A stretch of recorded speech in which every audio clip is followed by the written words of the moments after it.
which is us. Hey guys, welcome back to Resistance Chicks. We are your hosts, Leah and Michelle. Extra. Read all about it. Mass Faith 3's live streaming is back after 92 days, which So What told us it might be a few days after the original 90, which here's the thing. If you want to hear a little bit more about it, I put what happened in detail in a little article on our webpage, resistancechicks.com. You can go there and read that, and always go there to see our latest articles. I'm still working on it, but at least I'm doing that much. So that's really exciting. So moving forward from starting this Sunday, we will be, why are you laughing? She's laughing at my big hair. I knew it. She's laughing at my big hair. I wear this big hair all the time. I like your hair. You look really good, but hang on. How do you ever say you look really good, but? We're really exciting. It's going to go, and y'all can watch it. And my hair talks too, and that's all right. It's really big. Now today. listen, I want y'all to pay attention. Next Friday, Michelle's outfit is as big as her personality. We are. I don't know if that's possible. We aren't going to be here. We are not going to be at Resistance Chicks. We'll upload the videos like we always do, but we will be going live from now on. Thank you, Maia, for the website link there in the chat. But we'll be going live from now on our Mass Faith 3 channel, MASFAITH 3. You are already supposed to be subscribed to that channel. So I want to let you guys know, starting this Sunday, that's where we'll be. Next Friday, this Sunday, and here on out until they censor us again. Michelle has to go get a queen bee for her hive. Our show will end promptly at 7:15. 7:05. 7:05. So, why did I mention that? Don't go to the bathroom. Just stick with us for the whole hour. Don't go watching something else on YouTube thinking we're going to be going for 2 hours, so you might as well come back. No, just stay with us. Sit tight. All right. Going for a ride, baby. All right. So, yes, check us out next week on Mass Faith 3. And we did a live broadcast from it last night. I uploaded it here to Resistance Chicks, but still you'll want to go and check it out there. So we had another little walkout today. David Hogg was hoping people would walk out of their jobs. I'm not so sure that went over real well. In my opinion, it was a national dud. You can't just keep doing things over and over again. People are tired, in my opinion. You can't expect people to walk out of their jobs. Well, and then keep walking out of school. CJ Pearson, the young black guy we follow, he said nobody walked out of his school today. He was proud of Why am I not surprised? So this chick, Lane Murdoch, says she dreamed up Friday's walkout because she was tired of government inaction over gun violence. And this is her right here. Americans for Gun Safety Now. And I'm sure she thought of this all by herself. I'm sure she put it together all by herself. Here's what is ironic to me about that is that I think that everyone can join together as Americans for gun safety. Absolutely. But they won't let you join their cause if you are pro Second Amendment. Or to end gun deaths. Nobody wants people to die. Right. I love what Kyle Kirchhoff, he's the other 60-year-old we tell you to follow from Parkland. And he said, we need to go on the offensive when it comes to the Second Amendment. Right. I love that. I'm going to bring the article. But today is the anniversary of Columbine. Yes, Columbine was our Wasn't it 19 years time. ago? It was in 1998, I believe, or was 99. It was 99, yeah, 1999. 19 years ago.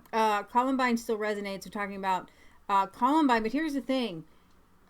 If you don't look at the cause of something and you just look at the effect, the cause wasn't the shooting.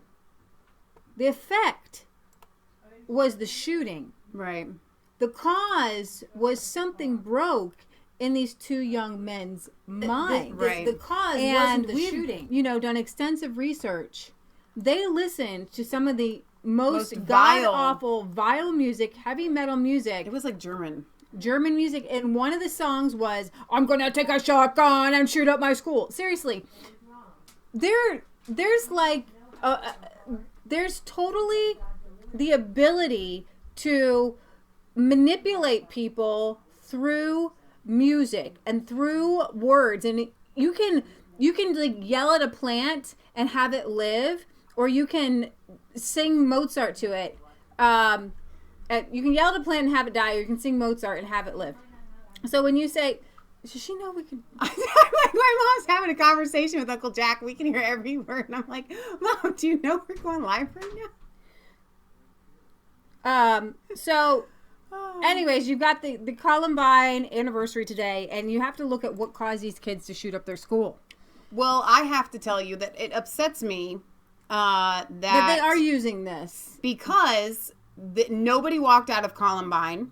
Right. Not a single person walked out of Columbine today. Every year, they do classes, or they cancel classes, and they encourage all students to do some sort of community service project to give back to their community. That's what they do. So I believe, Mr. Little Hogman, you should take an example from the people who felt this the most the first time, the Columbine students. They have set the precedence for how you react in a situation like this. If y'all want to walk out from school, go on ahead. But y'all better be like the Columbine students and be walking out to do community service, not to get your little, celebrity on and be interviewed and all of this, that, and the other. I think that's incredibly immature. You're trying to push an agenda that doesn't work, and it boils down to the fact that the FBI dropped the ball, the local authorities dropped the ball, and this kid was allowed to commit this atrocity because of those two things, not because of the NRA, and certainly not because of the Second Amendment. So I want you to check this out. This is not, what they do is they always pick a child,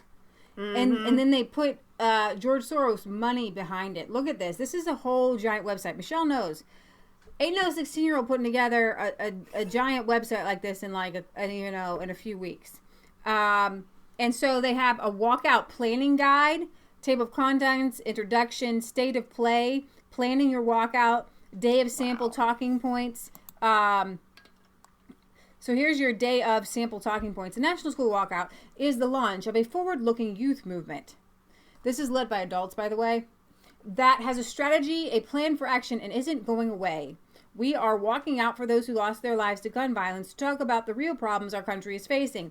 And I'm wondering when they're going to walk out for everyone dead from texting and driving. True. Very true. We are part of a generation of young people who are going up in the shadow of gun violence. I think they're going up in car accidents more than gun violence. Right. From active shooter drills in our schools to crazy proposals to arm teachers with guns. That's just crazy. We fear losing our lives to violence in places where we should feel most safe. You know what? You need to look at the statistics, and you're probably more likely to die in a sporting accident. Let's ban all sports than you are in a school shooting. Yeah. You're more likely to die in a sporting accident. Some people are just saying that this is just a moment, a blip in history. To them, we say this is a movement. So these are talking points for people to go. And I got to tell you, the kids did not come up with this.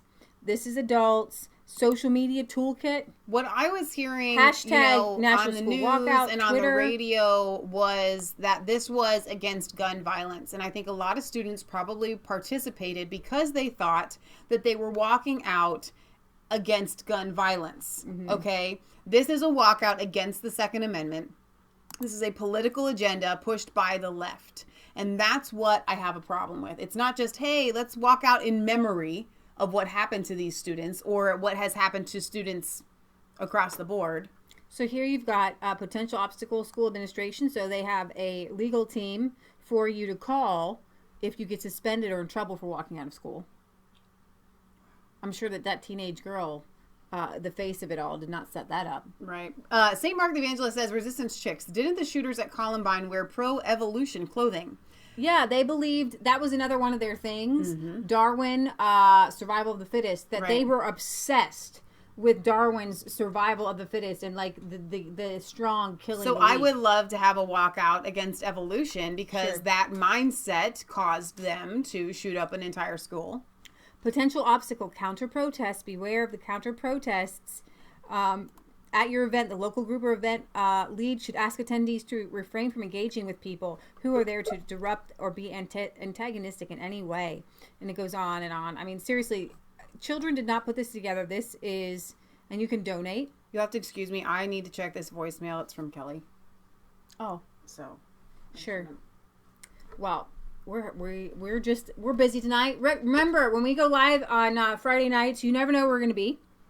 And we could be on the road. We could be out in the garden. Sometimes, hopefully, we'll be here for you to show you the stuff behind. All right, so Kyle Kashoff is a young man from Parkland. He's 16 years old. And I just love this kid. And he held today an internet online forum pro Second Amendment and what you can do to stop gun violence without infringing on people's Second Amendment rights. It's fantastic. Parkland school shooting survivor Kyle Kashoff told Breitbart News he is concerned that Republicans are too focused on playing defense to actually seize the opportunity to grow the Second Amendment. He said, I talked to many Republican legislators in D.C., and you know what I heard? What I heard was that we have to defend the Second Amendment, but I think we have to do more than that.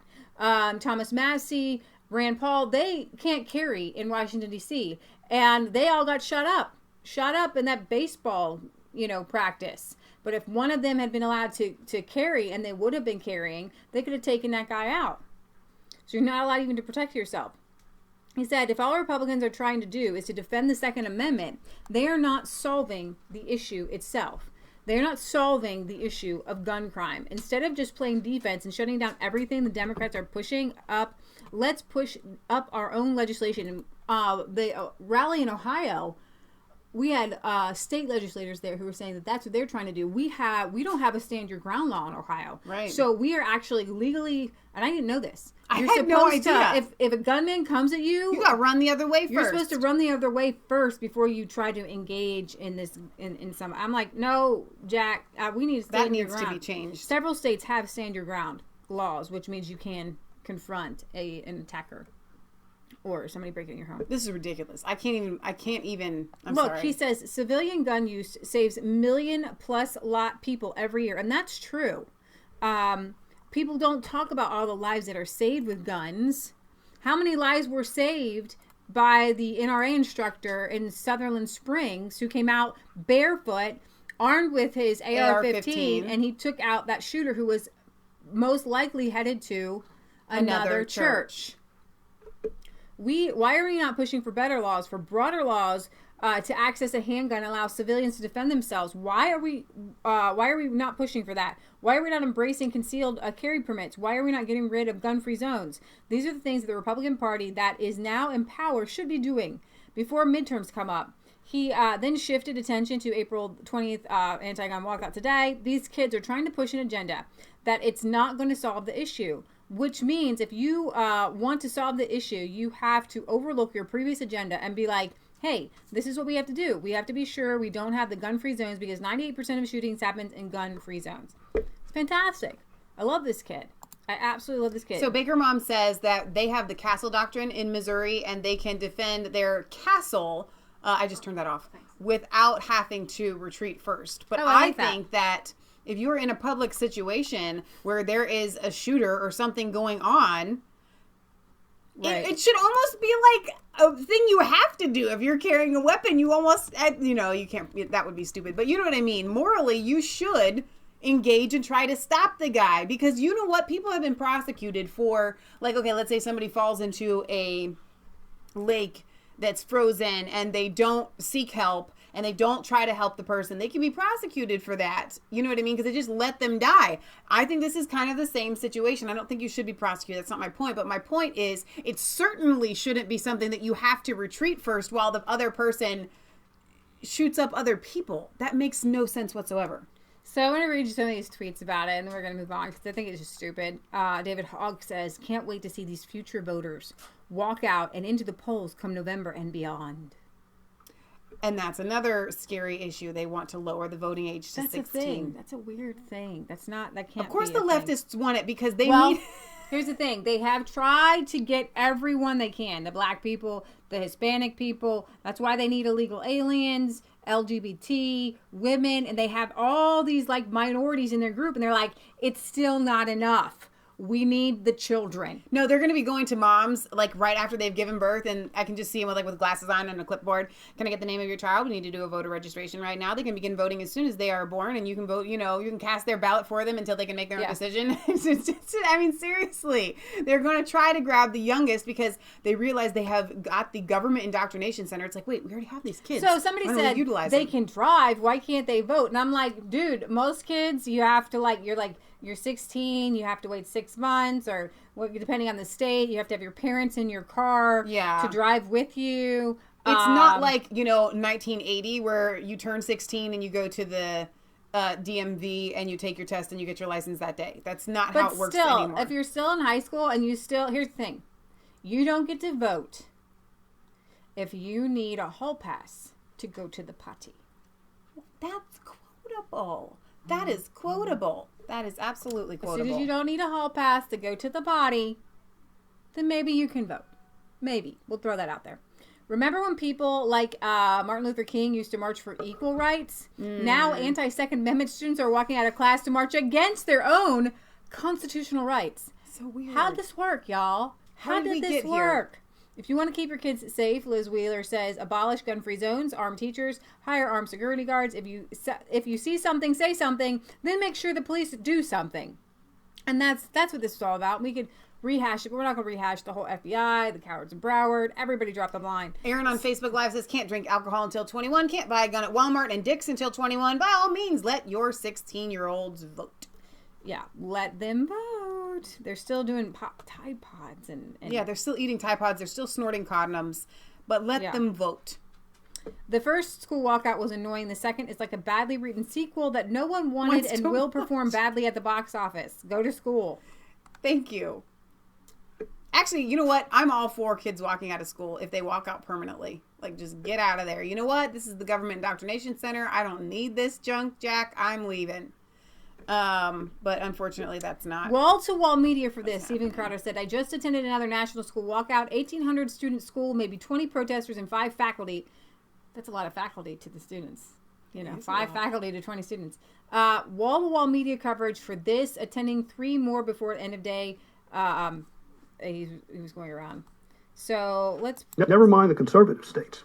Handgun ban referendums failed by large margins in 2 of our most liberal states. Massachusetts in 1976 and California in 1982. No serious attempts have been made since then.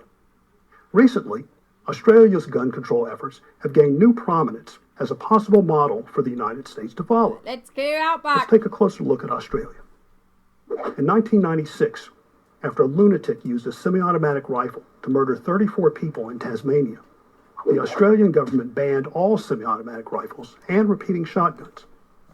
Owners of roughly 700,000 registered firearms, about a quarter of the country's 3 million total guns, were required to turn them in for destruction. The government called this a buyback, but in fact no one had a choice. That's what I gotta say. If I'm in Australia, mate, I want me a gun. They've got more things that can kill you than in any other country in the world. Okay? They got man-eating tarantulas. They got scorpion. Yes, they do. They have... It is more dangerous to be in Australia. I want me a gun. I want to be able to shoot whatever it is that wants to eat me. Or bite me. Or poison me. You know what? Fake news. They do not have man-eating tarantulas. Look it up. Somebody Google it. I do know this. That I did a whole... research on how Australia is like super dangerous. I agree that it's dangerous. I do not agree they have man-eating tarantulas. Could be. Here's some kids. Ooh, look at that live. Look at it. You know what do they? Well, I wonder if they would cover the national prayer like they would this. Man alive! This is just one of those shows where it's like can't win for trying. Oh my goodness. All right, so we're going to move on. For anybody that questioned whether we're real people. Real people. All right. Any comments on this before I move on from this debacle of stupidity? Let's see. False report, it was not mandatory to hand in your guns. Did you say something about that? On the semi-automatic, Australia? Are you sure? had to Because it's register illegal. them. No, but they were registered and they had to turn them in. I don't think anybody can have a semi-automatic in Australia. Maya says they do have the most poisonous spiders on Earth in Australia. I'm pretty sure you can't own a semi-automatic. I told So Rifle. What that I would name one of the pigs that we're keeping Australia. Tomato. I'm pretty sure. All right. So, Comey said that he sat down and wrote out verbatim-ish his conversations with Donald Trump. Republican congressmen have been trying for months to get a hold of the unredacted versions. Now, somehow, they were leaked. So now we all can read them. You can read them, I can read them. Wow. And we have found leaky, incontinent. that Comey leaked classified information on purpose, and we knew this. Duh. Okay. There's a lot of little things in this memo, these memos that are coming out. Like, he was interviewed by Stephanopoulos. I always want to say Sesame Street character. Snuffleupagus. Yeah, Snuffleupagus. That he never saw Trump laugh. He never, that was this disconcerting thing for him. However, in the memos, it mentions Trump laughed.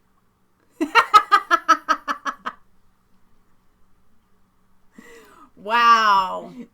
So That's ironic. isn't that important? It's very important. So, also, his firing set off the second special counsel was supposed to show collusion, that he supposedly probably fired Comey because he didn't want any more investigations into the Russian collusion. The memos that he wrote himself say that Trump was on board and wanted Comey to investigate everything, but he really wanted Comey to investigate the dossier and to prove it wrong. Yeah. And Comey... Which would have been really easy to do. Comey's like, that's not really how this works, and blah, blah, blah. I just really want you to know that this is out there.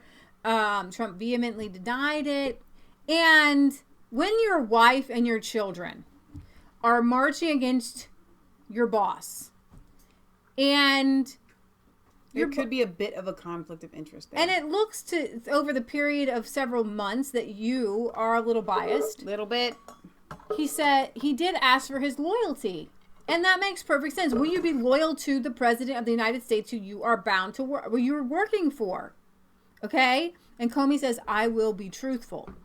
I'm loyal to the truth. And he goes, so that's what I want you to be. And he wrote, loyal to the truth and loyal to me, or whatever. So, in that, what is the problem with that? He made this into some big mountain, okay?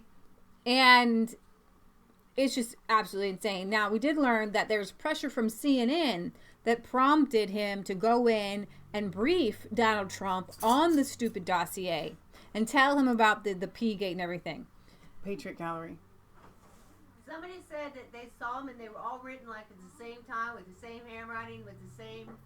language. Was like all at the same time. He kind of went back and wrote them. I don't know if you guys could hear that. I'm sure you could, but just to reiterate, she said that somebody said that it looked as if that somebody had just sat down and had gone through it with the same handwriting, the same wording, the same tone, and Here's everything. the thing. If you weren't going to be loyal to the president, he should have asked you, why didn't you write down your conversation with Loretta Lynch when she asked you to change it to just have a matter? That's a good just question. a matter, That's a very right? good question. Change the legal wording. Why didn't you write down your conversations that you've had over the years interviewing Hillary Clinton? Why didn't you write down your conversations with McCabe, who obviously is a liar? But he's a good man. The FBI director, James Comey, in a newly released memo, says that news outlets, CNN in particular, convinced him to brief then-President-elect Donald Trump on the infamous Steele dossier during a meeting at Trump Tower on January 6, 2017. I said media like CNN had the dossier and were looking for a news hook, Comey wrote in a memo just after briefing Trump about the salacious allegations in the dossier. Sorry that played. That was hilarious. I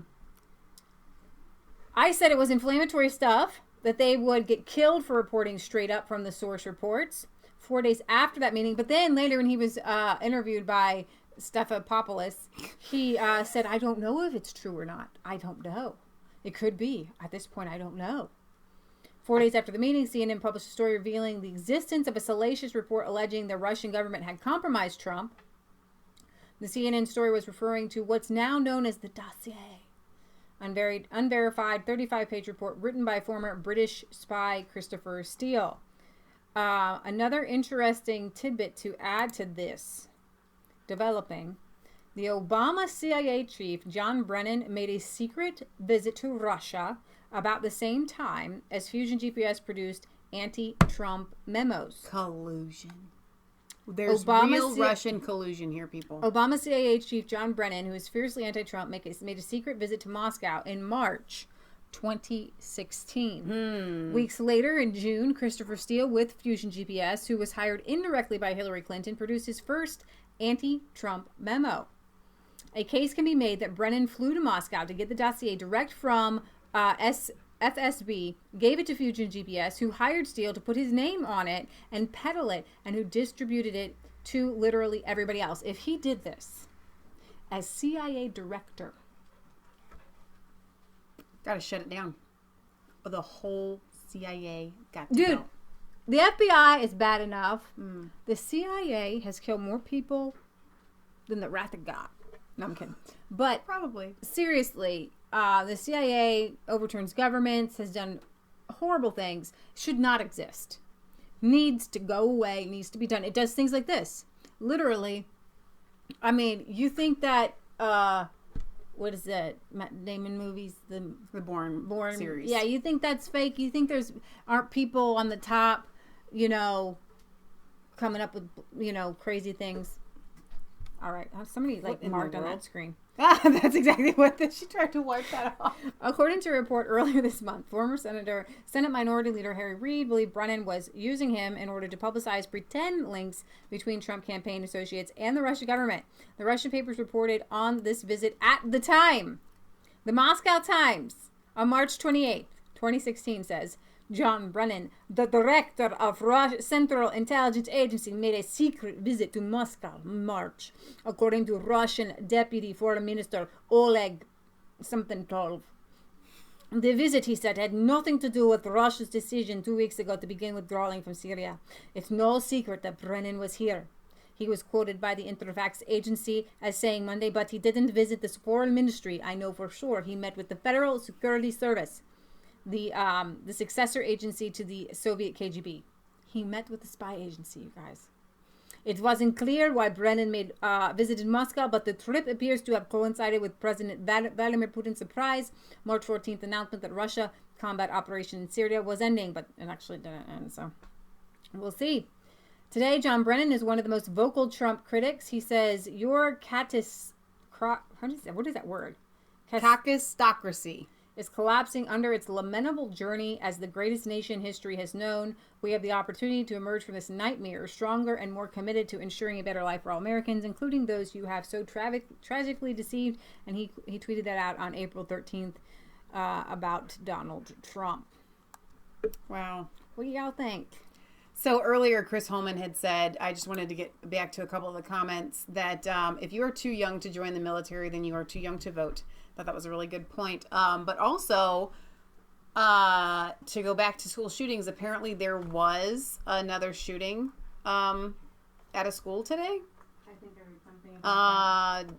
Don't have much on that. I didn't know about it until somebody had said so in the chat. So let me do a little bit more research on that and see what I can come up with. Okay, so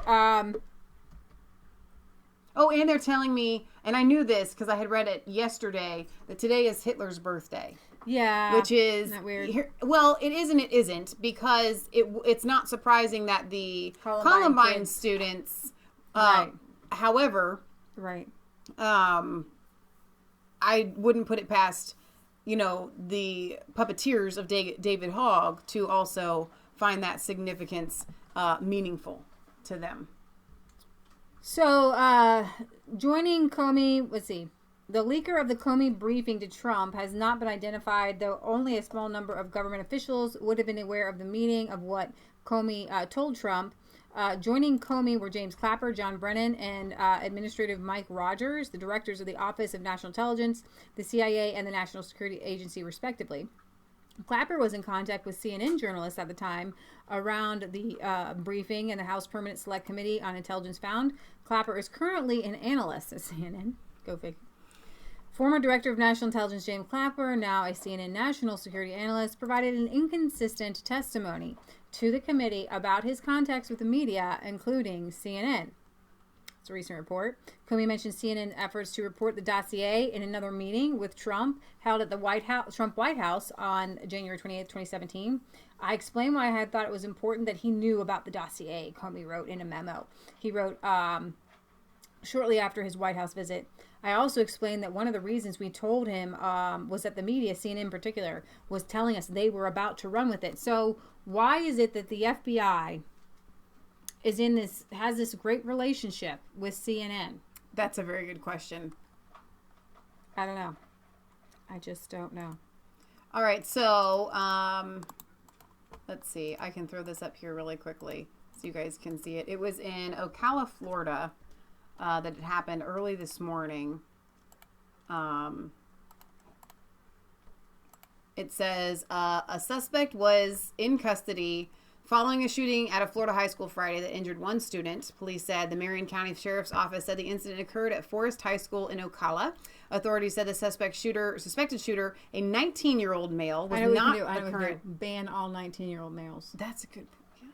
Because wasn't Cruz? Yeah, I think he was a 19-year-old male.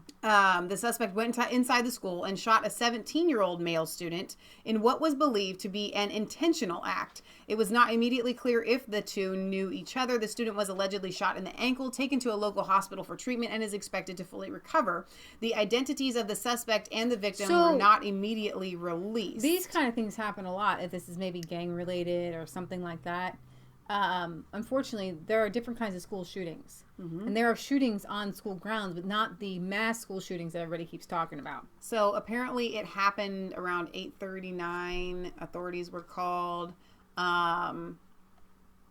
Large, loud banging sound. The resource officer immediately responded and recognized what we had at that time.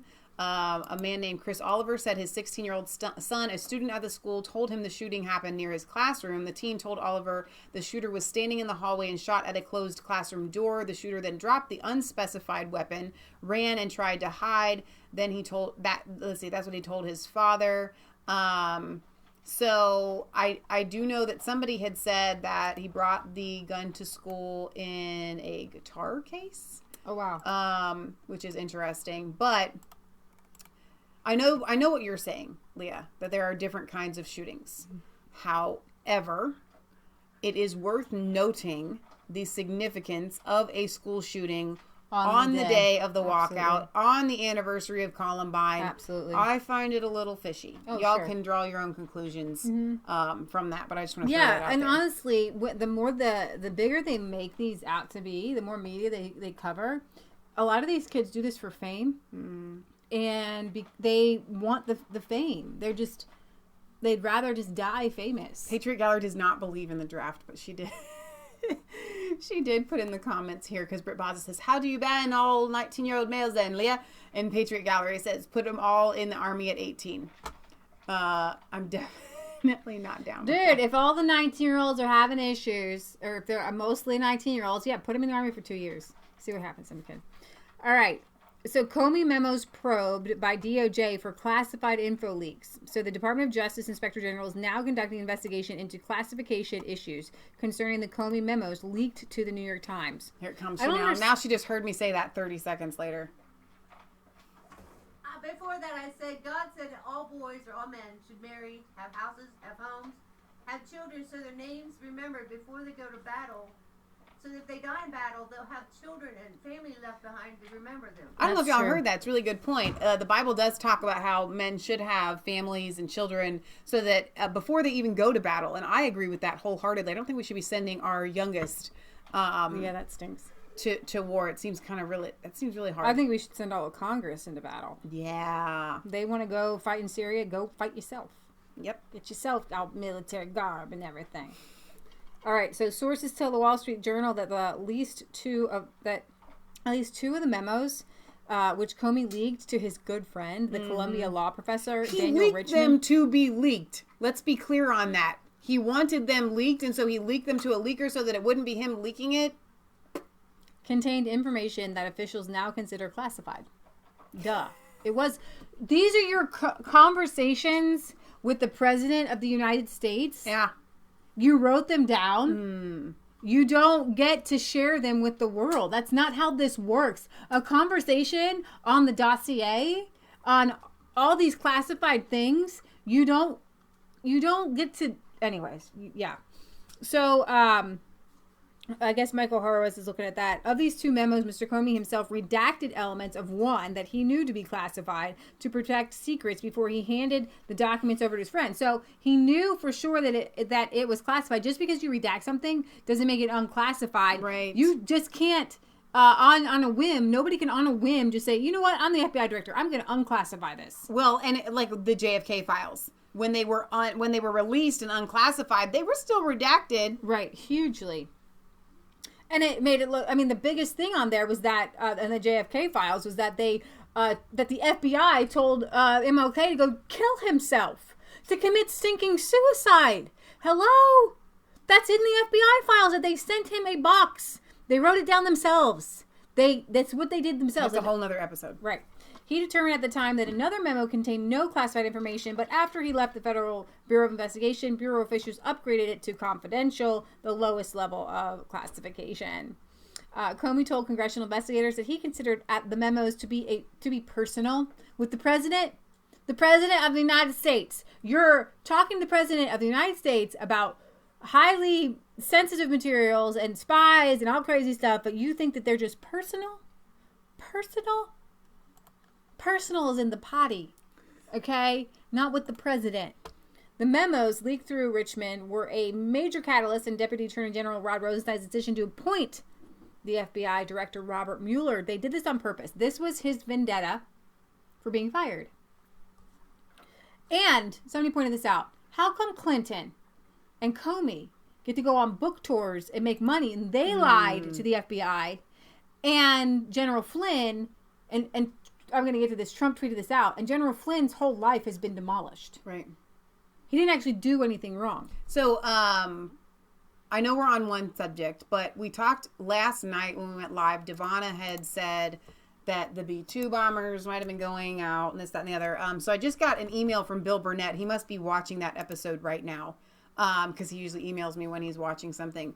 And he says, before any large combat operation, there's always a lot of activity from March AFB, Air Force Base, in Riverside, California. It has a huge depot for refueling aircraft mid-air. Usually a day or two before the operation, a large number of truck convoys will come and go at that base, as well as cargo aircraft flying in and out non-stop. The refueling aircrafts will also be launched. I called my son, and he tells me that it has been quiet at the base and business as usual. Okay. So just to throw that out there. All right. So here is what Donald Trump had to say. James Comey just threw Andrew McCabe under the bus.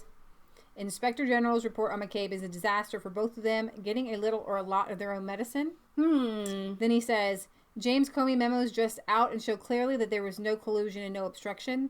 Also, he leaked classified information. Wow, will the witch hunt continue? He goes on. This was 12 hours ago. So, General Michael Flynn's life can be totally destroyed while shady James Comey can leak and lie and make lots of money from a third-rate book that should never have been written. Yes. Is that really the way of life in America is supposed to work?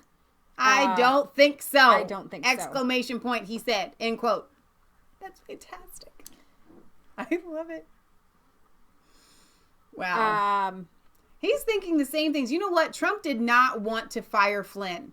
It was against everything that was in him, and I wish that he had held to it. He was being told by bad advisors that if he did not, I don't even know. He didn't have to, just so that you guys know. Trump did not have to fire Flynn. He just felt like he had to.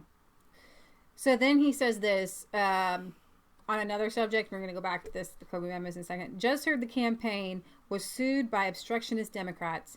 This can be good news in that we will now counter for the DNC server that they refused to give to the FBI, the Wendy Wasserman Schultz servers, Debbie, and the documents held by the Pakistani mystery man and the Clinton emails. So if you haven't heard, it's a whole nother breaking news every day, that the DNC is suing the Trump campaign for winning an election, pretty much. For colluding with Russia to win the election. But I love that from Trump's experience that he knows all about suing and being sued, and you can counter. That's when it, you know what I mean? It's actually good news. So rather than you bringing forth a case, you can counter and you can win. And so Trump says, hey, this is good news. We can now counter the Democratic with this. Party, this is just a really bad thing for them to do. They are suing the Russian government, the Trump campaign, and WikiLeaks, and alleging a 2016 conspiracy plot. The Democratic National Committee alleges in a new multi-million-dollar lawsuit that the Russian government, the Trump campaign, and WikiLeaks engaged in a sweeping plot to interfere in the 2016 election in President Donald Trump's favor. Now, here's what's interesting, is that the DNC is facing a fraud lawsuit for propping up Hillary Clinton and not letting Bernie Sanders win. It's all kind of mess, man. It's hilarious. Don't jump into the pool if you don't want to swim. You're going to drown. And that's, I mean, seriously, these people have no idea what they are getting. It's like, think before you leap. Right. They don't. They just leap. Right. Okay, so back to the Comey memos, who, if he is held to the same standard as Flynn, he'll go to prison. But I think he wrote the book because he's like, well, at least if I go to prison, I'll go, like, wealthy. You know, same thing with Hillary. As previously reported, that Senator Chuck Grassley said 4 of the 7 Comey memos he reviewed were marked classified at the secret or confidential level. However, in January, the FBI's chief FOIA officer reportedly told Judicial Watch in a signed declaration that every single Comey memo was classified at the time. So we have a sworn declaration from David Hardy, who is the chief FOIA officer of the FBI, that we obtained just in the last few days. And in a sworn declaration, Mr. Hardy says that all of James Comey's memos, all of them were classified at the time they were written, and they remain classified, which means this is the trick that they're trying to play. Judicial Watch wanted them from a FOIA request. They couldn't have them if they're classified. They could have them if they're unclassified. So they're saying that they're classified, so you can't have them. Right. But James Comey wants them not to be classified, so he's not held for leaking classified information. Do you see how this works? This is so much lies, so many lies. Therefore, Farrell points out Comey mishandled the national defense information when he knowingly and willfully leaked them to his friend. Somebody is lying. He admitted it. I mean, I watched that live when he was like, yes, I leaked this to my friend. Right. Because I wanted him to leak it. We have a sworn... We'll just listen here. It's going to get loud. Sworn declaration from David Hardy, who is the chief FOIA officer of the FBI that we obtained just in the last few days. And in that sworn declaration, Mr. Hardy says that all of Comey's memos, all of them, were classified at the time they were written, and they remain classified. So the kind of open question from Mr. Grassley about, you know, is it 4 of 7, or what time were they? Right. No, we have a sworn declaration from the chief FOIA officer of the FBI. They were classified at the time that Comey wrote them. Pause that. And while that may not be determined... All right, so here's my thought process in my childish mindset here. And that is this. If you are being put into a position, any position, there are some main points that you learn about your job when you enter into it, all right? There are just some things that you know, okay? You're going to work at a fast food restaurant, you wash your hands before you go back to work after going potty.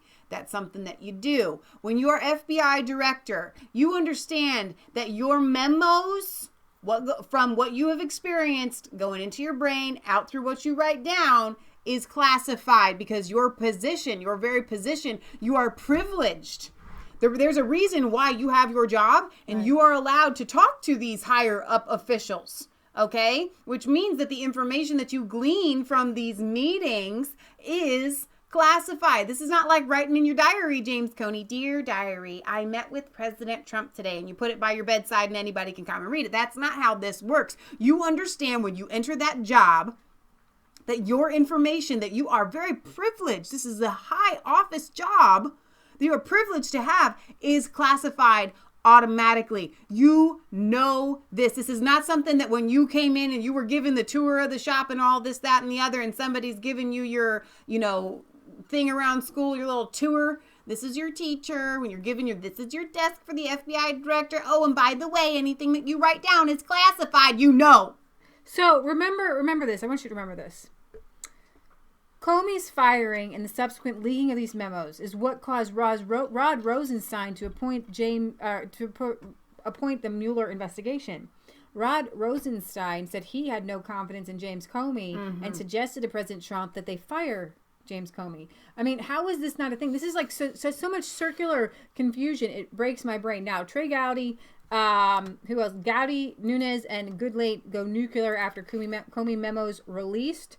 Perhaps most disturbing is that James Comey memos do not make a compelling case for obstruction at all, which the Deputy Attorney General Rod Rosenstein, who Comey said he didn't even have confidence in, used to launch the special counsel investigation, saying that Trump was obstructing justice by firing James Comey.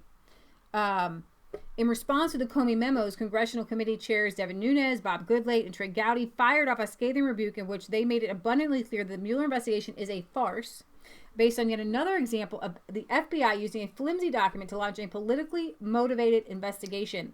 These memos are significant for both what is in them and what is not. This is a joint statement. It says, former Director Comey's memos show the president made clear he wanted allegations of collusion, coordination, and conspiracy between his campaign and Russia fully investigated. The memos also made clear the cloud President Trump wanted lifted was not the Russian interference in the 2016 election. It was the salacious, unsubstantiated allegations of the P. The memos also show former Director Comey never wrote that he felt obstructed or threatened. He never once mentioned the most relevant fact of all, which was whether he felt obstructed in his investigation. That's important. The memos also make certain that what has become increasingly clear of late, former Director Comey has at least two different standards in his interaction with others. Now, I said this before.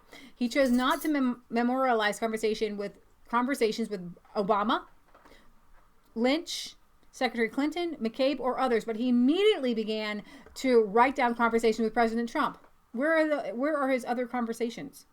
It concerns apparently significant Anyways, he had significant concerns even there, and he shouldn't have been working for President Trump. He was there to undermine him, bottom line.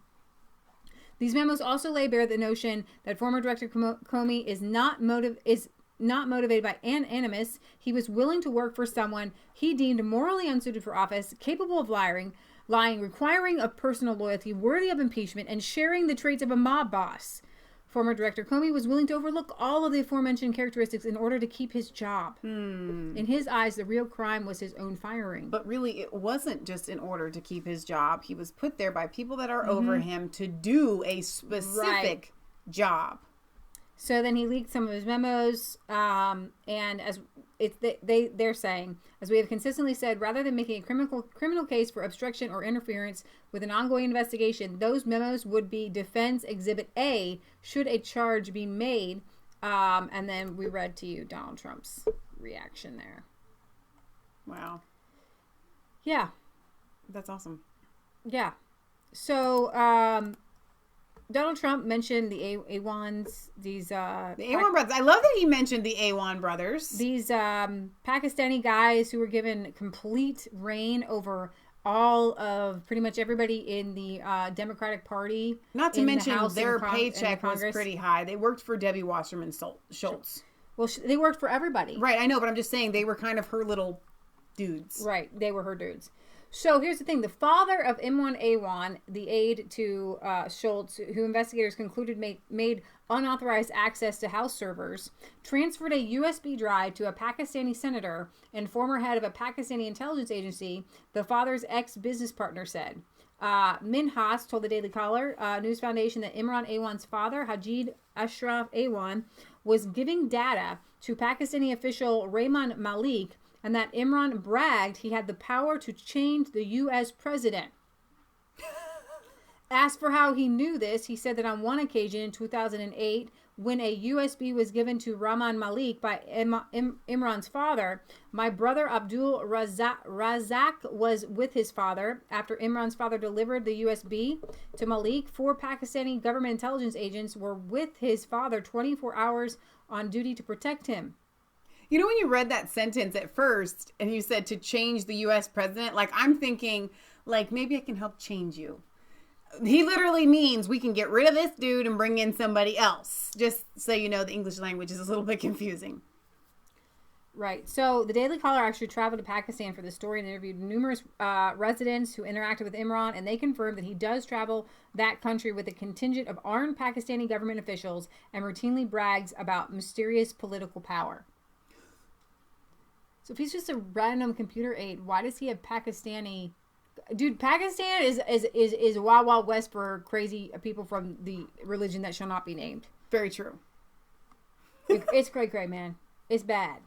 Okay, so we have about 5 more minutes left of news. I want to do Bill's thing. Okay. Before we go. Well, I might be able to stay on with you and do the Syria thing. Do the Syria thing. It's Michelle shows me how to turn it off. Because I don't know how to do that. So you want me to leave without you? That we could make that happen. Okay, you want to do Bill's thing. How can I live go get it. without Please. you? I didn't mean it like that. Like, we're gonna go get it. Like, hey, you're gonna go get that. All right. Let's see. Also, I have here these from Michael Constantine.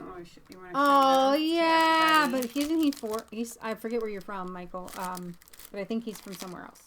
Like another country, not America. So that on the take them out. Show. We didn't open them up yet. No, we didn't. They're really pretty. I think they're far prettier out of the package. So yeah, we probably should. This was a belated birthday present. To Leah. Yeah. And my mom says that we should bring pins back because I think pins are really pretty. Mom likes pins. They just add a little bit of something. Flair. To. We got the Trump pin from Gary. We did get the Trump pin from Gary. Yes, please, Leah, please stay. There's what they're saying in the chat.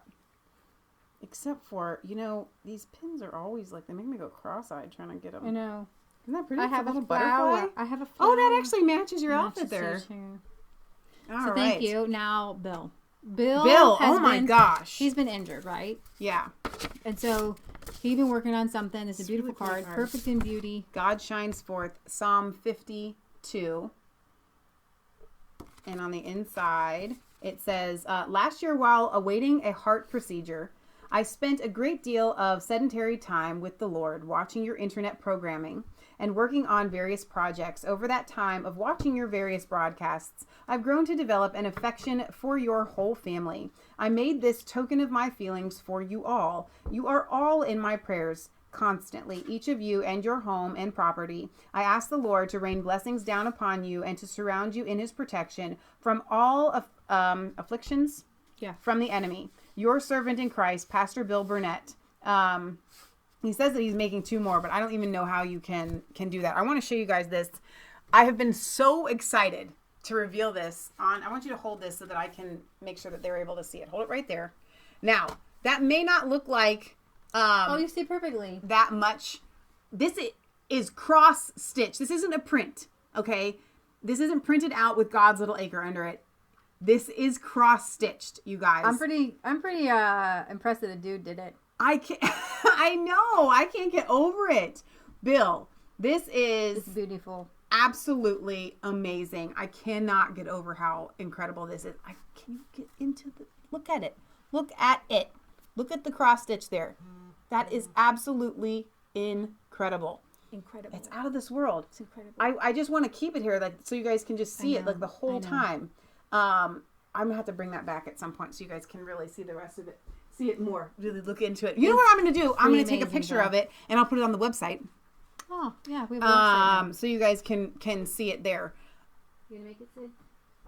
So Bill, thank you from the bottom of my heart. So now let me show Leah how she's going to sign off this programming here before we move on. So you will play the ending for the people. What do I do? You just press it. Just press it and it'll go all by itself? And it will go all by itself. Okay.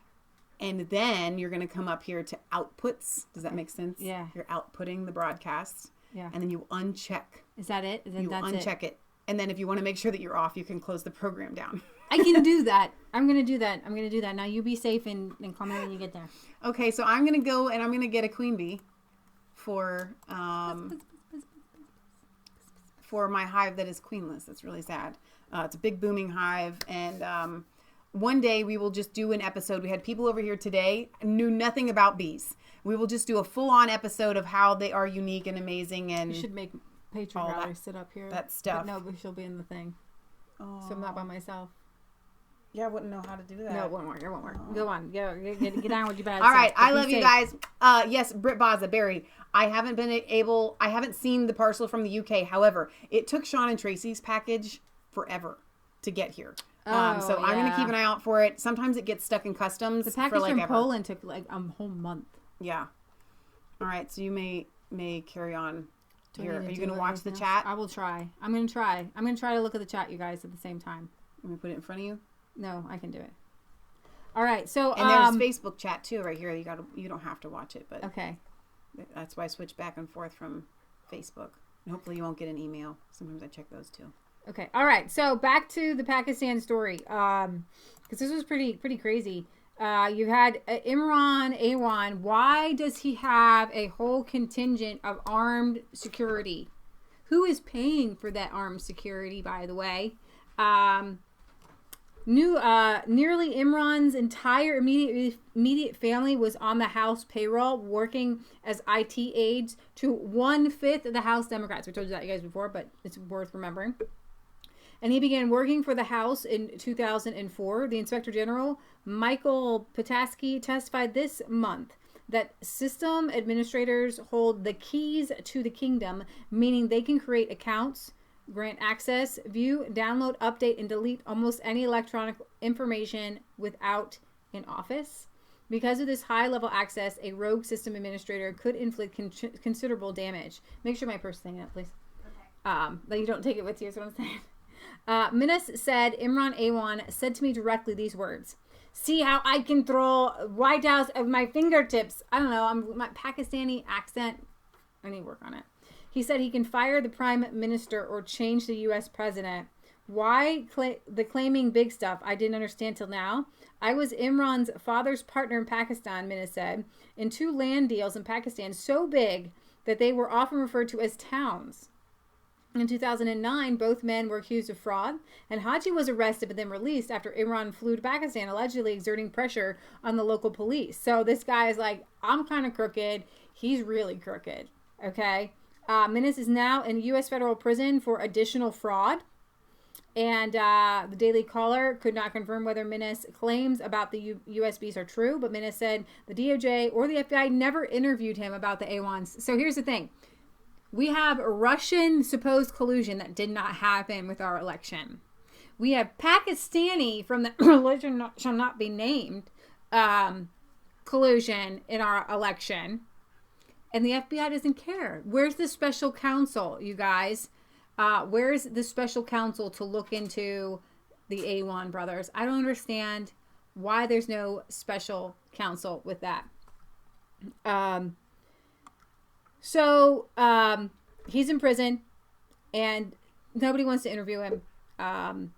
It says, but Minas said the DOJ and FBI never interviewed him about the A1s, an indicator the potential for espionage may not have been explored extensively. The probe involves money allegedly disappearing to Pakistan, and Minas was prominently their business partner there. He is also one of many people with past relationships with the A1s who have said that they believe they are aggressive opportunists who will do anything for money. Go figure. That's what I'm getting out of it. I can tell.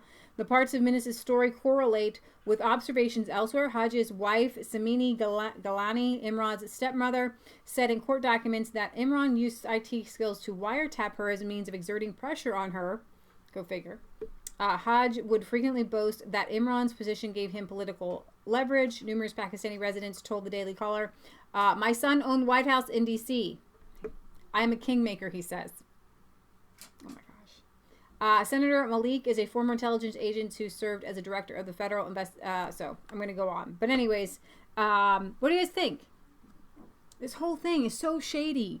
You know that we have a legitimate government of Pakistan trying to collude with all of our electoral processes, government agencies, and nobody wants to look into that. Nobody wants to talk about that, right? So why I've got you here, we're gonna move on to Syria. Okay, we're also gonna maybe talk about the Skripal case a little bit while I have you, because it didn't seem that big of a deal when it happened, but it's a big deal because the relations with Russia and the world are purposefully being crippled by the deep state. And I know that our Polish viewers really want to see relations with Russia crippled, but you don't want what the deep state wants. If the deep state wants it, it's for a bad reason. Okay, and Donald Trump actually ran on having better relations with Russia, and we want that. We do want that. That's something that we want. But Putin warns Russian students living in Britain, come home immediately. Facing the noticeable negative impact of Russia-phobic attitudes, Russian authorities have launched a campaign aimed at bringing home young people studying in the UK and other Western countries. The Express reports that Olga Evko, a representative of, the Federal Agency for the Commonwealth of Independent States, compatriots living abroad and international humanitarian cooperation, is behind Moscow's "It's time to go home" return scheme. The question for our youngsters studying abroad is very serious indeed. We have real grounds to worry that young Russians may suffer in provocations in countries that show an unfriendly attitude towards us. And guess where those overseas students can go when they get back to Mother Russia? The pre-active entrepreneur community told a Moscow conference that the plan that those with education and work experience in Britain will be ready to take part in ambitious projects and move again, including to the far east of Russia. Yes, Siberia! Vladimir Putin is seeking to radically boost the economy of eastern Siberia and Russian Pacific Rim to counter the negative impact of Western sanctions by expanding gas and oil production, gold and diamond mining, as well as nuclear energy and the digital economy. And the Express notes the initiative was ridiculed on social media. So, yeah, we'll see how that turns out. But I can see why this is happening. I mean, it's just embarrassing to see how the West is treating Russia, covering up their own stupidity. So back to the Skripal case, 20 new questions. And I think I'll need to cover this again on Sunday because it's the UK, right? So if you don't know, the Skripals were a father and a daughter. The father was an ex-Russian spy who was actually working for MI6, and he was poisoned. He was in a restaurant, and him and his daughter were like, kind of out of it. Good night, Jacob. And Poland, of course. Are you leaving because you don't want me to speak about Russia? Okay. So, while the world's attention has been largely focused on Syria for the past couple of weeks, we must not forget the Skripal case. This reminds me of like Sherlock Holmes. If Sherlock Holmes was investigating this Skripal case, right? This is a Sherlock Holmes thing, dude. This is not the what it seems to be. All right? The reason for this is that the two events appear to be, they are linked, okay? Either because they show that the Russian and Syrian governments are willing and able to use chemical weapons for their own ends, or because they show that the governments of the United States, United Kingdom, and France in particular are willing to use false accusations to their own ends. Russia and Syria have been in the dock and apparently found guilty. And here's the thing. I'm not saying that Russia is innocent in the overall scheme of things, but you have to be able to lay blame where blame is. I mean, we can't just randomly go around blaming people for things that's not their fault and kicking people out and having bad relations with countries. I mean, seriously, you had Pakistani IT guy, but we can't have good relations with Russia. I mean, this is not making sense. Chris, go make yourself a sandwich. Seriously. All right. Russia and Syria have been in the dock and apparently found guilty, blah, blah, blah. Indeed, the biggest connection between the two events is not the whodunit aspect, but rather the fact that guilt has been assigned and reprisals were taken before any real proof was on the ground, right? And I'm going to show you, if you stick with me for a minute, a video with Pearson Sharp from the One American News Network. He's on the ground in Syria. He's a good guy. He's conservative. He's not making this stuff up. The chemical attack did not happen. There are no, get this, there's no dead bodies. 43 people died. Where are the bodies? There's no bodies. There are no bodies. How many times do I have to say this? If a chemical weapon, now last year, there was an attack that happened. I don't believe it was Assad. There were bodies. They were dissected, I'm sorry. They went to a coroner. And in Turkey, by the way. Who's not real happy with Assad either. And they're taking all the Syrian refugees. But anyways, there's no dead bodies. There's no dead women and children. They're not. Nobody died. Nobody died. Okay, but anyways. The Skripals didn't die either by this toxic substance. It's supposed to be so toxic, they're supposed to die instantly, but they didn't die instantly. Now follow me for a second, because this is pretty cool, the way he breaks this down. There are a mountain of unanswered questions, and this is from Zero Hedge. And if you go to zerohedge.com, sorry, I'm not real quick. I can't get that link in there. Zerohedge.com. It's going to be up there. 20 new questions journalists might start asking about the Skripal case. He starts out by saying, we have to make sure this case does not disappear down memory hole, and we need to be consistent with what we're reporting on. So he says, I've already asked 50 questions about this case, and we went over those. Now here's 20 more, and I'm not going to go over all of them, just a few that I found interesting to me. It is known that Sergei Skripal worked for many years for MI6, having been recruited in 1995 by one Pablo Miller. Curiously, Mr. Miller also lives in Salisbury, the same town that he lives in. His MI6 handler lives in the same town, and the two of them met regularly at the Côte Brasier, which is the center of the city. Since Mr. Skripal and his MI6 handler were in regular contact, is it not unreasonable to suppose that Mr. Skripal may still have been working for MI6? Come on. If the answer to the first question is that Mr. Skripal was working for MI6, would it not be unreasonable to suppose that he may have had connections with the Porton Down facility? Firstly, since it has a long-standing connections with MI6, and secondly, because of its location, less than 10 miles from his Salisbury home, can Porton Down confirm whether Mr. Skripal ever had any connections to the facility? It has been reported that there are plans to demolish Mr. Skripal's house, raze it to the ground. If this is the case, it would seem a rather extreme action. Why is it not possible to decontaminate the house rather than destroy it? The advice given by the Public Health of England, the PHE, to anyone who may have come in contact with the substance was wash clothing that you are wearing in an ordinary washing machine using your regular detergent as the temperature recommended for the clothing, wipe personal items such as phones and handbags and other electronic items with cleansing or baby wipes, and dispose of the wipes to basically just clean things. No big deal.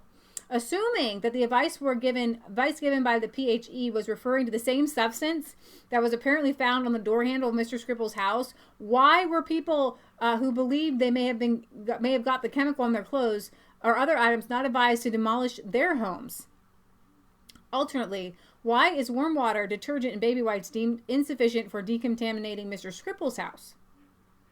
These two very different courses of action, the demolition of the house and the instruction to wash with warm water and soap, would tend to suggest that the substances are of an entirely different nature to one another. Is this the case?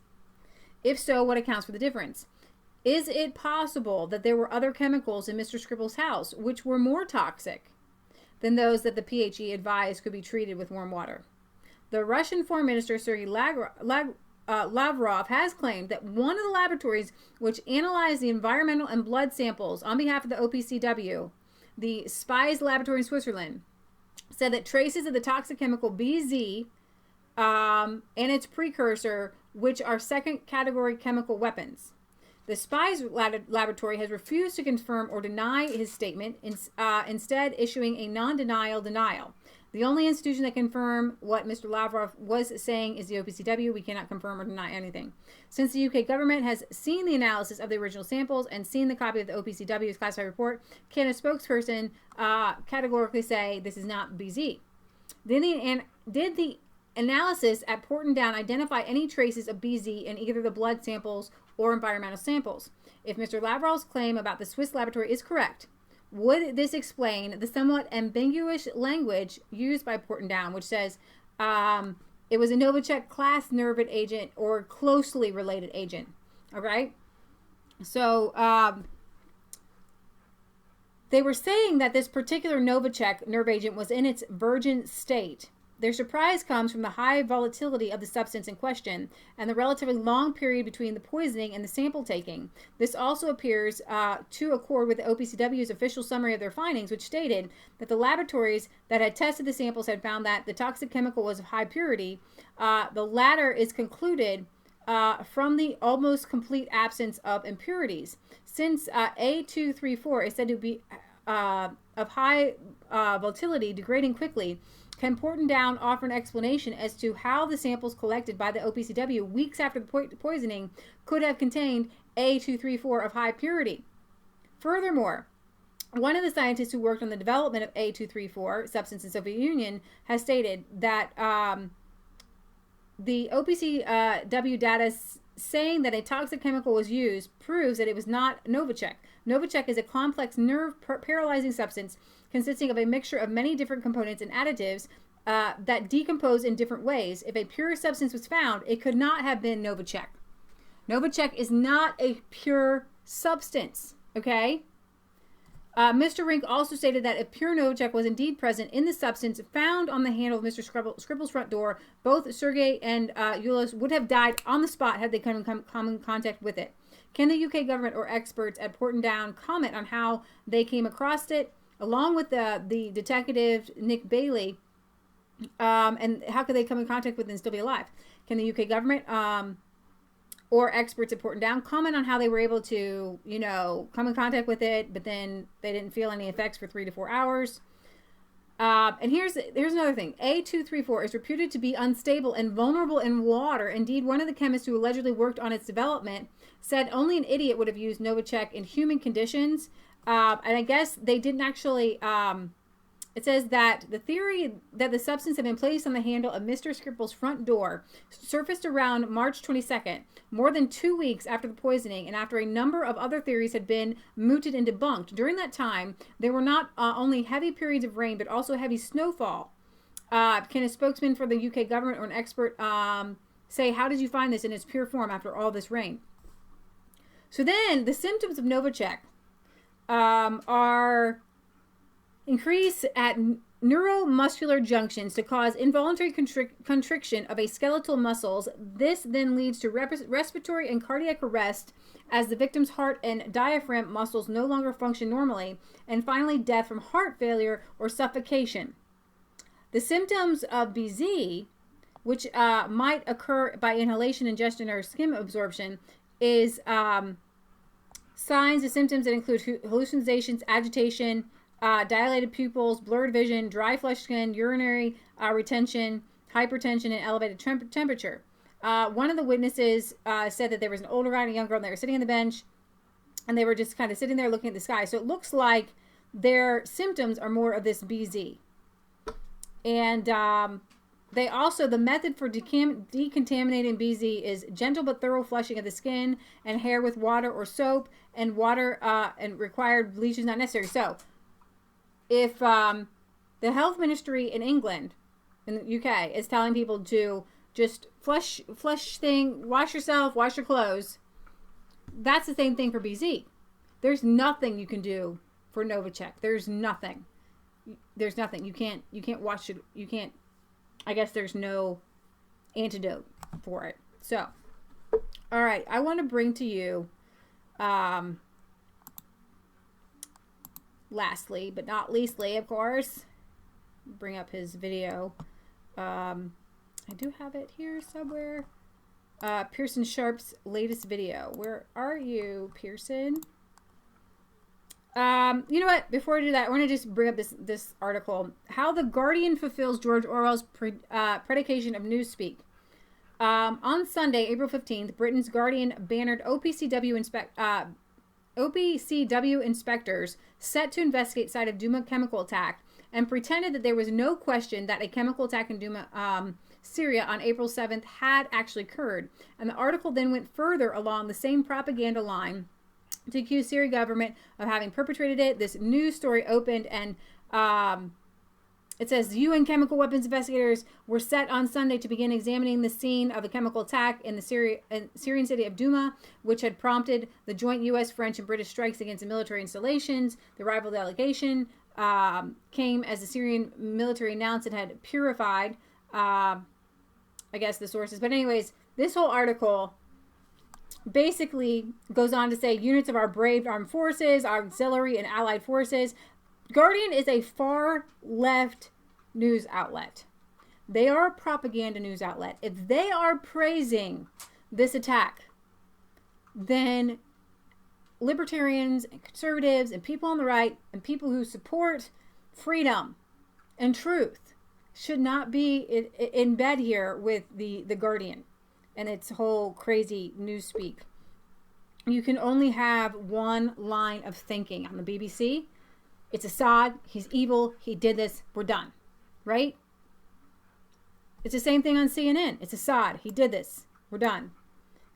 And I'm not done. I'm not done. I want to know. I want to know. All right. So where are you, Pearson? Pearson Sharp. Here he is. Right here. All right. Here we go. So there's a building right up here, and allegedly this is where the rebels were hiding underground. They had a field hospital, a makeshift field hospital that they built here, which makes a lot of sense because if you look, there's a lot of sand that they piled up along the side to kind of, protect themselves from shelling or fire, whatever it is. And if you look at the rest of the buildings on the street, they're all about the same height, but they don't have any sand built around the edge.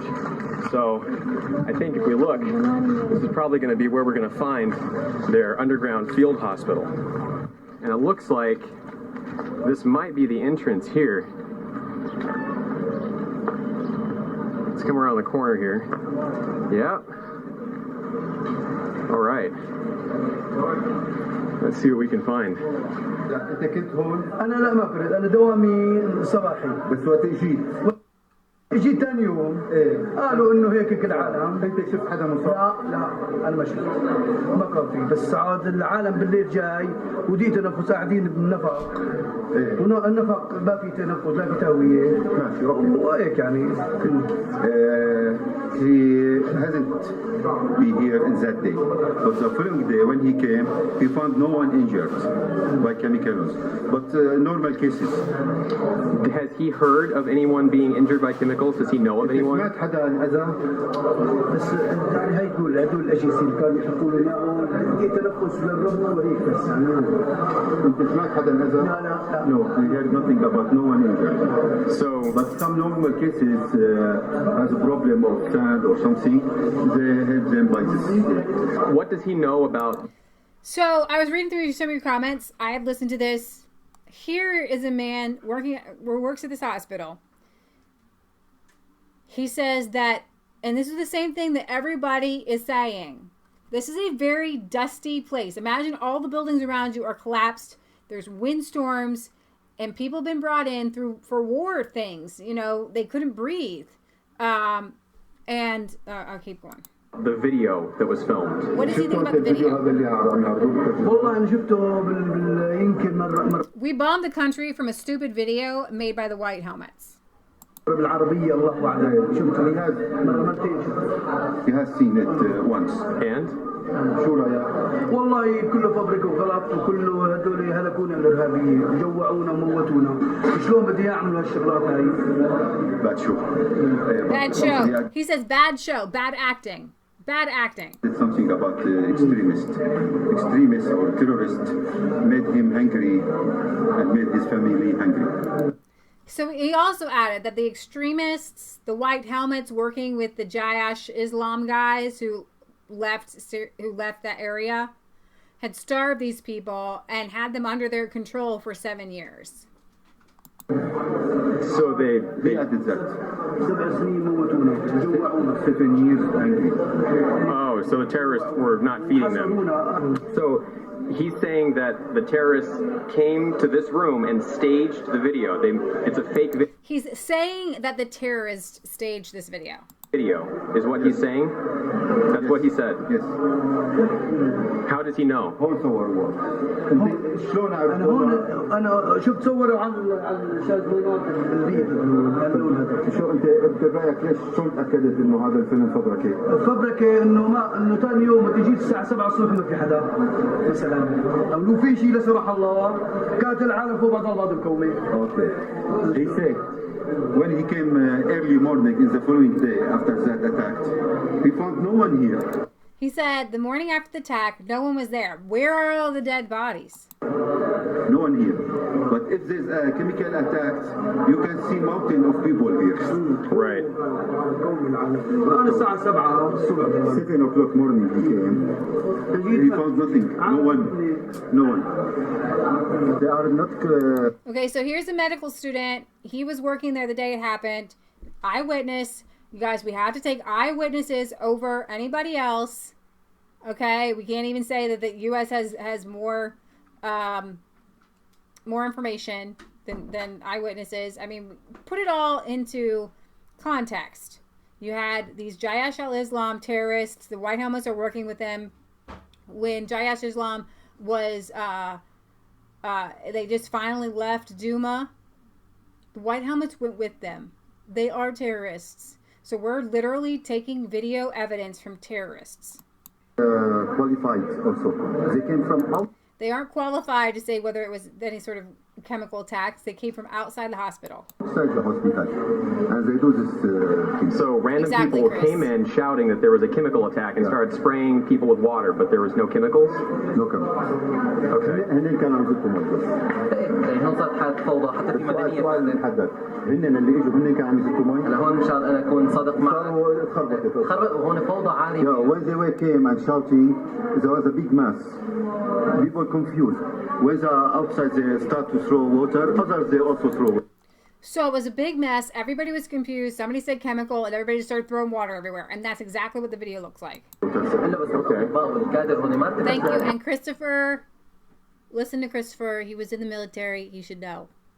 He's not anti-American. He's anti-deep state and military-industrial complex. All the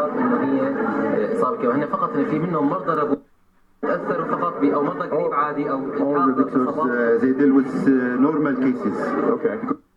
Outside it was dusty, or even inside. Yeah. Look now. Yeah.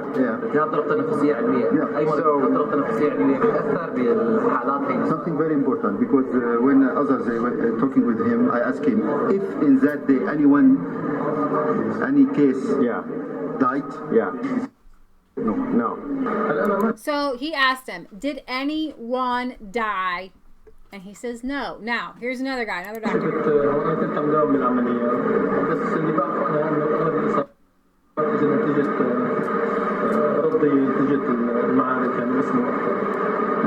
All injured by like war injured.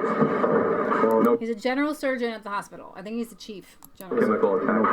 ما في إصابة كيماوية. ما في شيء يعني إصابات اختناقية نتيجة الردم.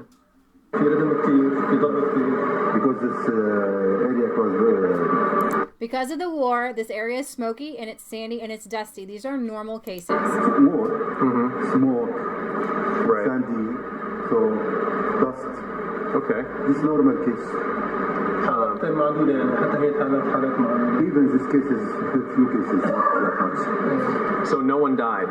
He can confirm that. اليوم سجل حالة وفاة في المستشفى. لا هلا من ناحية الموضوع هون ما سجل، أغلب شغلات اختناقية. No deaths that day. So. Where are the bodies, you guys? No one died. Nobody died. They can't hide 40 some odd bodies. Nobody died. Like I asked the other doctor, the big question is, can you tell me about that video? هذا الفيديو شو رأيك فيه؟ شفته أنت؟ الفيديو شفته شو رايك؟ ما مفسر شيء لانه في قسم منه اصابات رديه يعني في بعض يعني هو الفيديو بشكل عام شو رايك؟ ما مثل يعني اي شيء طبيعي يعني نحن الاسعاف للحالات اذا كان يعني رديه بيجي ضغط اكثر من هيك فالمفروض اذا كان في شيء كيماوي او شيء تجي مئات الحالات فاشوف موظفين عم يفتحوا important if chemical attacks supposed to receive hundreds cases even in that If it was a chemical attack, we would have received hundreds of cases, people with some sort of stuff around their eyes, and deaths too. But he said that day we had a few normal cases, war and normal cases. normal cases it was a few cases, war or normal cases. Okay. It's important. That's very important. What he didn't say anything about the video? He explained that when I asked him about video. Oh, and what did he say? يعني شو بتعتقد الفيديو هذا صحيح؟ هلا هي طبعا احيانا بفوت شخص But there was a scene. How are those people? Were they drugged or something? Asphyxiation. I don't know if you're just joining us. Normal war cases. Dust. There was bombing, regular bombs that happened. Buildings collapsed. People came into the hospital. They couldn't breathe. They had a hard time breathing. But some of the kids, like some of the people were just, they heard it was a chemical and they went into the hospital and they started dousing people with water. And you know what? You're going to have a hard time breathing if you're being doused with water. It's called waterboarding. هو بوجه الاحداث يعني يجي شخص مثلا عامي او انسان مشبوه يقول كيماوي فالكل بتصير بيصير يعني حتى اللي صار هذا اول شيء like the doctor said strangers came in. Chemical attack. Chemical attack, attacks. The people and all of them were scared about that. They started to put water on them. It was a big mess. Big mess. Okay, so this is the question, was the attack fake? Was it not real? يعني الاعتداء اسمه وحي كان نحن ما وصلنا اي شيء حقيقي ولا شيء مفسر لا في علامات يعني لا حركات دبوسيه No signs of chemical attack because when attacked their eyes would be closed like this and signs about chemical attack because when chemical attack the eyes as he said would be closed like this and hurt and skin nothing so no sign of a chemical attack about chemical attacks. All right, so we're here inside the hospital that was controlled by the terrorists, Jaish al-Islam. So he's inside the hospital controlled by the terrorists, Jaish Islam. And there ain't no bodies there. Nobody died. They're there on the scene. There's no pile of dead bodies. Even if you're pro-Assad, you're going to say, okay, there's bodies, people died, right? On the day they gotta bury him somewhere. Nobody died. Alleged chemical attack was supposed to have happened. Didn't happen. We've talked to 2 doctors, a general surgeon, several of the nursing staff, a number of the patients who were in the hospital that day. Not one person saw any sign of a chemical attack. Saw one sign of a chemical attack. The story that they're giving us is that on that day, they were in there, it's a normal day, and suddenly a bunch of people rushed into the room shouting chemical attack, and the doctors didn't know who they were, they didn't know where they were from, and the strangers came in and started spraying water, and so the other people who were in the room started spraying water as well. After that, they started filming it, and then they left. There's absolutely no sign of any chemical attack that anyone has found so far. The doctor down there said that on that day, there were even less patients than normal for routine sicknesses. The air was apparently very dusty that day, so people were coming down to be treated for coughing and dry throat and things like that. But there were no signs of a chemical attack. They said that if there had been, hundreds of people would have been admitted, not 40 or 60 or whatever the numbers are that the White Helmets and the Syrian Organization for Human Rights, Syrian Observatory for Human Rights, were quoting. So there's no record of these people being admitted to this hospital. No record for these doctors showing that they treated anyone for a chemical attack. You guys, it didn't happen. It didn't happen. And we need our president to know this, because I feel like he was led astray by this one. And I think that it can all work out and everything's going to be fine. I don't want you to be upset. But I really think that we gotta keep telling Donald Trump, to your own self be true. You said get out of Syria, and the White Helmets staged this stupid attack. And there are evil people, you know, Takia. You guys, they're of the religion that shall not be named. You're allowed to lie to make things happen and go in your direction, right? Okay. So, I think it was Vanessa Beeley that said some parents couldn't account for their kids and were afraid they've been buried, just saying awful. Yeah, but I haven't heard about that. I haven't heard about it. So if you've got that link from, I love Vanessa. She's totally on the truth. I heard people were finding it difficult to breathe due to dust inhalation. It is covering everything. When they go to the hospital, someone started shouting and they all panicked. Exactly. That's what happened. So awful, but may not be over. Kids were moved and posed. That's true. They do that a lot. I knew this was false. Another excuse to bomb Syria. Yes, get out of Syria. So, yeah. Trump dude doesn't care. That is a reality. I don't know. Here's the thing. I don't feel that people change that much. He literally said, it's time. We want to get out of Syria. He hired General Flynn. General Flynn said it's time for us to get out of Syria. General Flynn is... It all... Do you guys see how all of this connects? Whether it's the Skripal case or Syria and Comey memos, and it's all the deep state. We still have people in power who want to overthrow Assad. Those people, they haven't been fired. Those are people that we don't know their names. They're in the CIA. They're in the FBI. They're agents on the ground. All right? They wanted to overthrow 7 countries in 5 years. Syria is one of them. Iran's supposed to be next. And those people are still in power. And they have to take down Donald Trump, and they may be giving him bad information. But I got to tell you who's in their pocket. Theresa May and definitely Macron. Mama's boy. He doesn't have a brain between his 2 ears. He was put in there. He's with the Rothschilds. He was a banker. He doesn't know anything. He's Justin Trudeau for the French. And he is led by the deep state, the giant globalists. And he's pushing we got to stay in Syria. We got to stay in Syria. Why? Because that's what the globalists are saying. Go ahead, Patriot Gallery.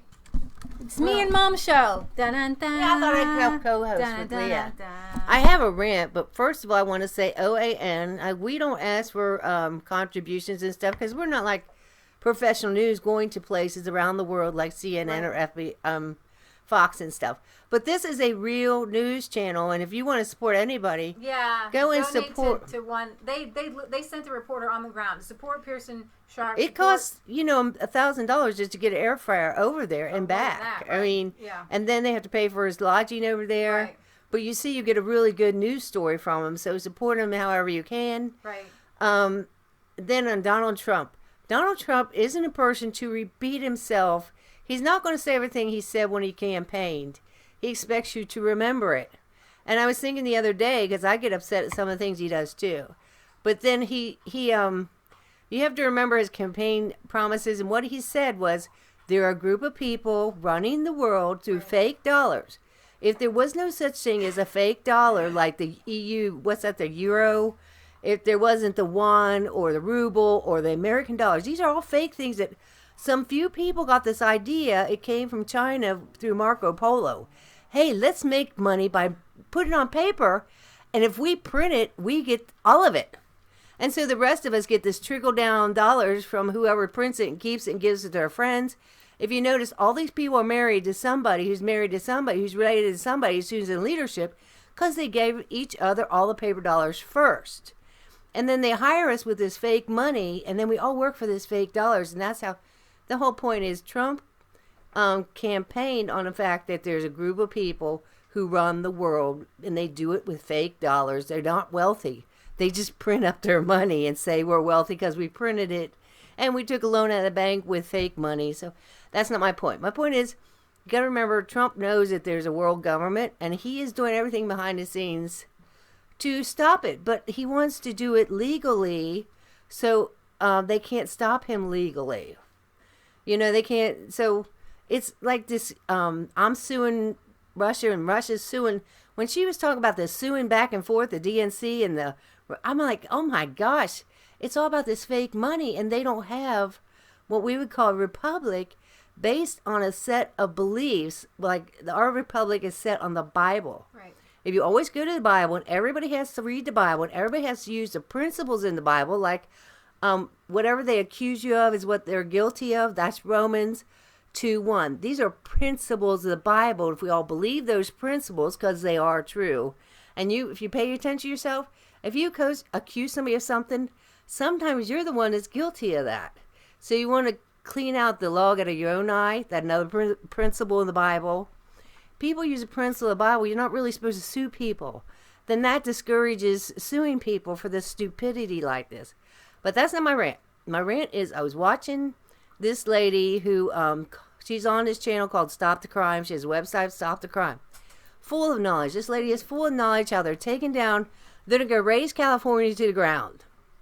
And then they're going to rebuild California for the technocrats or for Simi Valley, for all the cyber people, for Google and everybody. They're going to rebuild California to be this perfect paradise in their image of cyber. You know, you can see computers everywhere and like the Matrix, and robots running California, whatever. But anyways, awesome. She's talking about the DWs and how they use all these weapons to start the fires. They were just burning everything up, destroy it all so they can rebuild it all and own it all themselves, because they'll declare the land that had these fires condemned so nobody can go back and have their homes anymore. And they'll get the land for cheap prices. Anyways, the lady is so depressing. I'm sorry, Leah, you're reading this stuff, and I'm thinking, this is like this lady. She just read all this stuff. And when Leah and Michelle get full of fire and they start coming from the heart. I had to go over the facts of the Skripal case. Right. But you remind me of this lady because she drew everybody down. Because she's like the Borg. Resistance is futile. You're going to have to accept that this is happening. You're going to have to accept this is their agenda. This is their plan, and you can't stop it. And, you know, she's like, resistance is futile. And I'm like, oh, my gosh, it's horrible. Well, we're called the resistance checks. But then you get to the Christian church. This is my rant. Everybody's saying it's end of the world. It's Revelations. And, you know, it's talking about Poland. We love Poland. We love them. But they do believe it's the end of the world. And this is end times. And Putin is the head of the dragon. And he runs the world. And we just don't believe that way. We believe it's a year of Jubilee. That 1911, they had plotted this scheme with Wilson and then put the Federal Reserve in place and IRS in place. They started income tax and public schools and the IRS to control America. And I believe all these farmers, all these real good Americans lost their land. They did. And they lost their inheritance. We, the people, lost our inheritance. We should have inherited the land from them. And gold and silver also. And so I want to see hope. And so I was hoping to get on here and say, Leah, fill them with hope. Tell them it's a year of Jubilee. We're getting our land back. We're getting our gold and silver back. We're going to get what was stolen from our grandparents. And instead of dragging everybody down like this lady, resistance is futile. I am not dragging people down. No. I'm talking about this lady. Stop the crime. I love her. She's full of information. She tells the truth. There's nothing wrong with her, but she doesn't have any hope. And I was hoping for coming here, since Michelle's not here, you can turn people to hope in God that He is moving. Right. The Holy Spirit's moving in Russia. Holy Spirit's moving in Poland. Holy Spirit moving in, we got So What here. Yeah. That had to be the Holy Spirit brought him here. That's Germany, England. Germany. Everybody's coming to know God. This is the year of the Lord. We're working on France. And what the year of the Lord is, Jesus is going to forgive the debts. Mm-hmm. But the debt is, we all had this, you're indebted to somebody. We're all in debt to somebody. If not, you have to pay property taxes all the time. Your taxes is a continuous debt. And God's going to forgive those debts. But before he forgives those debts, he forgives the debts of sin and sin against us. Michelle's in the chat. So you can go on. This is a year of Jubilee. Our debts are going to be forgiven. People are going to come to know the forgiveness of God. You're going to be healed by God, not by health insurance. You're going to be healed because you're going to be out there farming in that sun all day long. And you're going to love it because it's wonderful to be in the sun all day long. And work with your animals. You should see the pigs. They just give us all kinds of love. So speaking of that, ask where Michelle was. If you're just now joining us, go back and watch our whole show. I really hope that I get everything set back up here. I am not the tech savvy person, so I hope that when in a few minutes I sign off, I will actually sign off. Michelle was here for the first 3/4 of our show, but we try to live off the land. We've got 2 bee colonies out there, and Michelle is the best little bee mom. She is. I mean, you guys, bees are not easy to keep. I mean, people lose, like, there's 50% hive loss every year over the winter.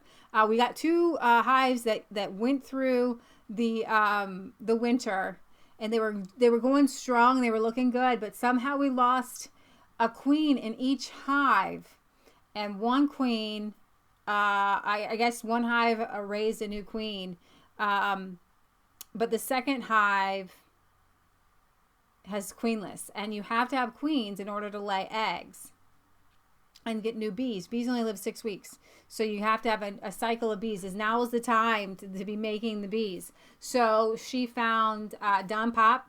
He's one of our local professional bee people that people get bees from, and he got a shipment in of queen bees from Missouri, and he had some extras. So Michelle in Kansas had to go there tonight and go get us the queen bee so we can requeen. It's called requeening the hive, and so we can get our hives back up and going, hopefully again. All right. So as Mom says, yes. Why do we bring you the news? I'll bring it around. Why do we talk about Syria? Why do we talk about what's going on with James Comey? Why do we talk about any of this stuff? Because I want to live my life normal. I don't want to think about the deep state. I don't want to be overtaxed. I don't want income taxes and property taxes and crazy people trying to take away my First Amendment rights and my Second Amendment rights. They've been putting Christians under the bus for the past, since the 1960s. You have this communist Marxism ideology, and we got to fight it. Why do we fight it? So that I can get up every day in peace. And I want to milk my cow, which I don't have yet, but I need my cow. I want to raise my farm animals in peace. But as long as we have the Federal Reserve, there's going to be this fake underlying tax. And there's going to be evil people. You guys, there's no military industrial complex without the Federal Reserve and the fake fiat currency.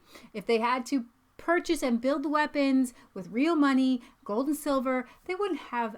There would be no world wars, okay? There was no world war before the Federal Reserve. Bam, just like that. You have World War I starting, right, as the Federal Reserve and the bankers are gearing it up there in 1906, right? So you have this fake money. Yeah, we got fake money. We can just print it. We can do whatever we want now. We can create mass chaos over the entire globe.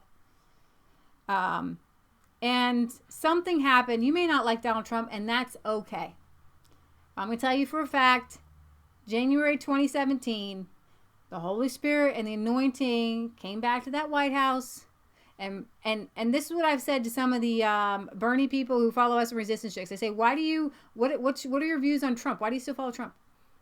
And I said, I'm an issue person, but I do support Donald Trump. Because as long as the deep state is fighting him, they're fighting me. Okay?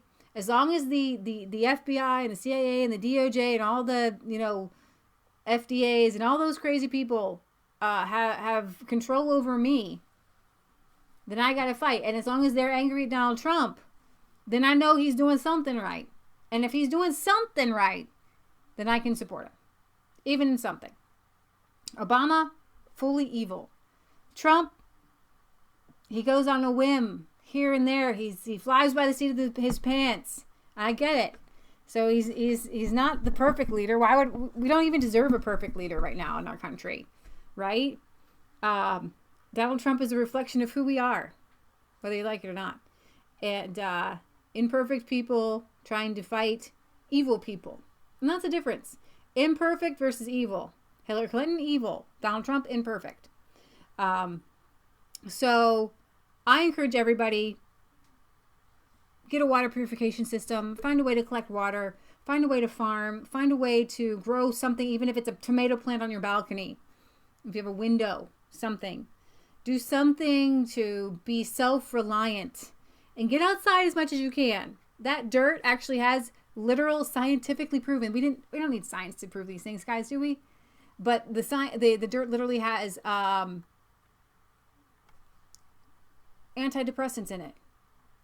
So, did Michelle say anything else? Did I miss anything that Michelle wanted to say? Because I'm going to feel really stupid if, like, I hang up here on you guys and Michelle said something. So she would be coming. Where would she be? Who would she be under? Mass faith. Queen bees are expensive. Is that the only thing you have to say, Michelle? Queens. Oh, she's talking about the queens. Queens can live for years longer, right? That's true. All right, guys. Well, thanks for sticking with just me. Michelle and I will be back Sunday together at 1 to do the EU and Europe news. And I actually have a whole segment ready. I'm sure I'll have more. I was going to cover some of it last night and decided, you know what? Let's keep all of Europe together in one thing. I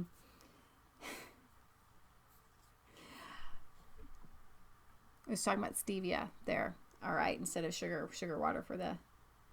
All right, so guys, we love you, all of us. Jasper, Sydney, the pigs, the chickens, Patriot Gallery. God loves you, and God bless you and your family and your homestead. You don't have a song? Me by myself? No, I don't have a song. Michelle could sing through the chat. Wouldn't that be great?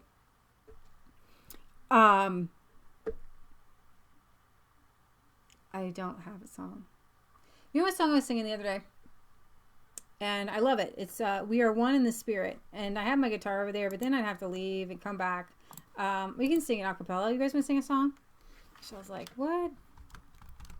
Remember to like, comment, and subscribe to Mass Faith 3. MASFAITH 3. Mass Faith 3. Right there with a little wrench. We're going to be there. Probably Sunday. Definitely next Friday. So find us there.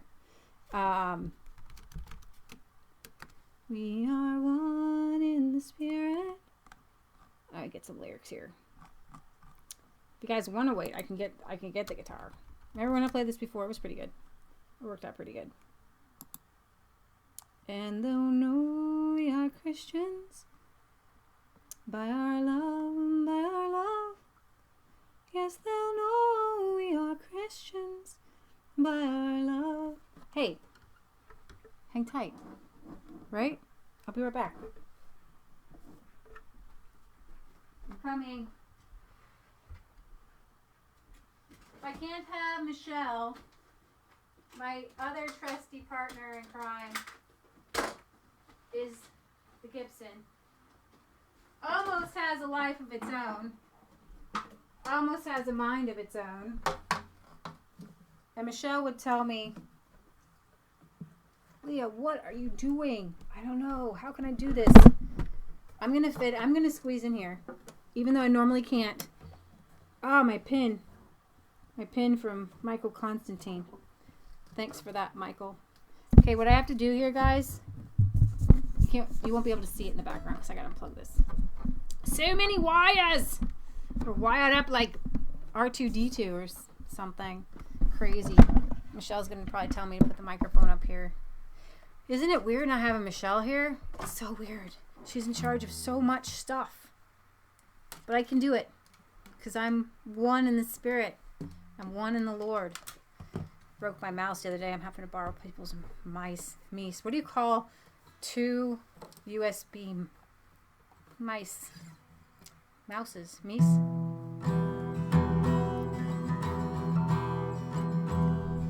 We are one in the Spirit. in the Lord. We are one in the Spirit. We are one in the Lord. And we pray that all unity may one day be restored. And they'll know we are Christians by our love, by our love. Yes, they'll know we are Christians by our love. We will walk with each other. We will walk hand in hand. We will walk with each other. We will walk hand in hand. And together we'll spread the news that God is in this land. And they'll know we are Christians by our love, by our love. Yes, they'll know we are Christians by our love. We will work with each other. We will work side by side. We will work with each other. We will work side by side. And we'll guard each man's dignity and save each man's pride. And they'll know we are Christians by our love, by our love. Yes, they'll know we are Christians by our love. We are one in the Spirit. We are one in the Lord. We are one in the Spirit. We are one in the Lord. And we pray that all unity may one day be restored.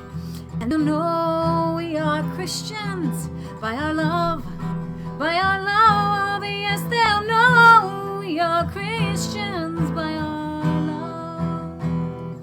We will walk with each other. We will walk hand in hand.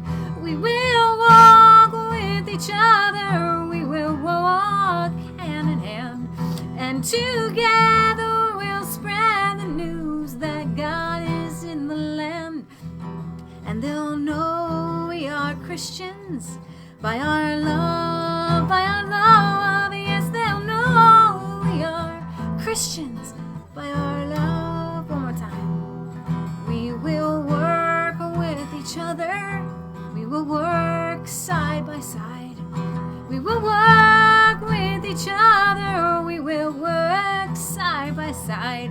And we'll guard each man's dignity and save each man's pride.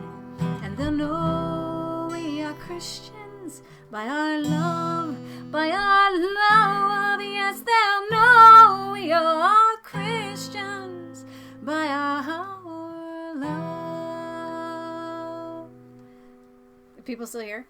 I'm having a one-man concert. This is so weird. All right. Blue guy. I'm not afraid, but I'll be out at 10 tonight. Oh, we'd love to have you on, Blue guy. We'll work it out. We will work it out. We want to have you on. Did you walk out of school today? Did you stay in school? Stay in school. This is your brain on drugs. This is your brain on staying in school. You ever see that? Crack open the eggs. This is your brain on drugs. Stay in school. It's cool. All right. Oh, Chris, I don't know. I'm sure the Lord loves you. Your mother is so smart. I just love to listen to her. Well, there you go. I can send you some pictures of everything if you would like. Yes, please send pictures. Do you know where to send them? You've been communicating with Michelle. massfaith33@gmail.com. Is that how you've been reaching her? All right. Okay. Poor Ricky Holder keeps being deleted by Maia. This is hilarious. I don't normally look at the chat, so it's really funny to watch you guys chatting. And Michelle says, "Piggy, piggy, piggies." Yes, we had some piggies. We can name one Tomato. Everybody loves to have you here, Blue guy. It's awesome. All right, guys. So I am going to sign off now. That's what I'm going to do because I'm here and I'm in charge of this system, and I'm going to do it. So if we're back with Blue guy at 10, I don't know. We'll see what happens. Hey, who knows? Party. We will see you guys definitely Sunday at 1. We love you. God loves you. Everybody wants to know how you are. How you doing, Nick? How you doing? I don't want to shut off the chat. People are still talking. What do I do? So I'm gonna stop this live. I'm gonna do this thing here. I'm hitting this. Oh, look. Wait. I gotta hit the ending. I'm gonna hit the ending, right? Surge. This is gonna play here in a second. Oh, there's a mic right there in front of that. I didn't know that was there. What? Shut it. They'll still be able to talk. Okay, I'm ending. I'm gonna hit the ending. This is what I'm gonna do. Ready? Go. Go. Bye.